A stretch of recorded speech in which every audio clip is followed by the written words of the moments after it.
মার্কেটে যে দাম যাচ্ছে অর্ধেক দামে আমি বেশি, যার জন্য আমার থেকে অনেকেই আমার নেই। এই চামড়াটা দেখেন, এই চামড়াটা মার্কেটের দাম হবে মনে করেন ফ্রেশ হইলে 1000 থেকে 800 টাকা, আর আমি এটা বিক্রি করতেছি এখন মনে করেন 300 টাকা কিংবা 400 টাকা 200 টাকা এরকম। আর এই যেগুলো হলো বরকির চামড়া, এগুলো মার্কেটে কিনতে গেলে পার পিস লাগবো 120 টাকা কিংবা 100 টাকা, আর আমি বেচতেছি 60 টাকা 70 টাকা। এটা অরিজিনাল, ওরা আমার থেকে নিয়ে আরাম পায়, না তো আমার থেকে নিবে না।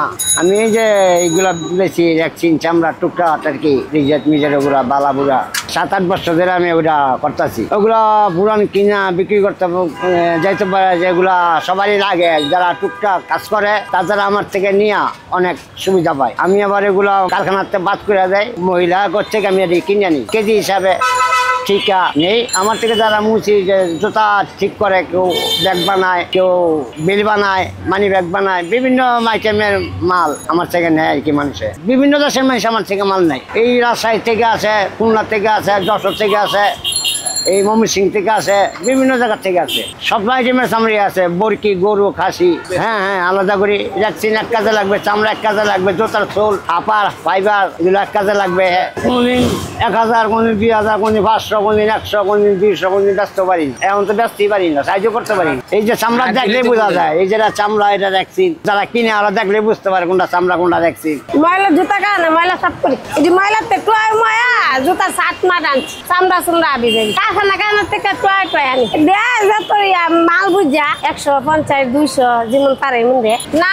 এটা ইয়া কারখানা ময়লা সাফ করি না, 60 মার পরে টুকা টুকা এটা চামড়া এমনি বেশি না, মানে টয় মা আনি যত দেয়া ঠিয়া মেয়া দিলে কি আমরা হিঙ্গাল কাশ কুত্তার গু বিলার গু আতা এটা টয় টয় দলা করি বেড়া কারখানা 200-100 টাকা বেতন দেয় মাসে। আর বোতল বোতল ভাই দিয়ে দিলি ভাড়া ছাড়া নাস্তা নাস্তা পয়সা।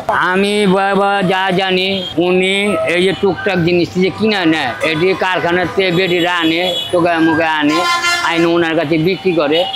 মনে করো আইনে অনেক পাইকার আহে, আয়া কয় জিগা ওইটা আছে ভাই দেন, ও দেখে দেখে মনে করেন ওইটা এক লগে ধুবায়, বাবা এটি কত দিব, ওই এক লগে ঠিকই দাম চায়। মনে করেন 1000, 1500, 2000 টাকা পারলে বেচালায়। ওনারতে অনেক কমে পাওয়া যায়। এনে দোকানে বেচা 80 টাকা ফুট, আর এই কিনা নেয় ঠিকা।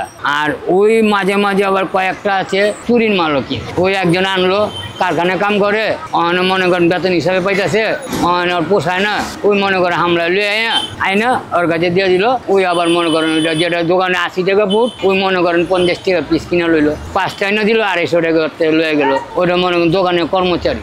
সবসময় এক বিক্রি হয় না, এক সময় 5000 হয়, এক সময় 10000 হয়, এক সময় 20000 হয়, আবার এক সময় খালি হয় না, বিক্রি হয় না, আবার এক সময় 500 টাকা হয়।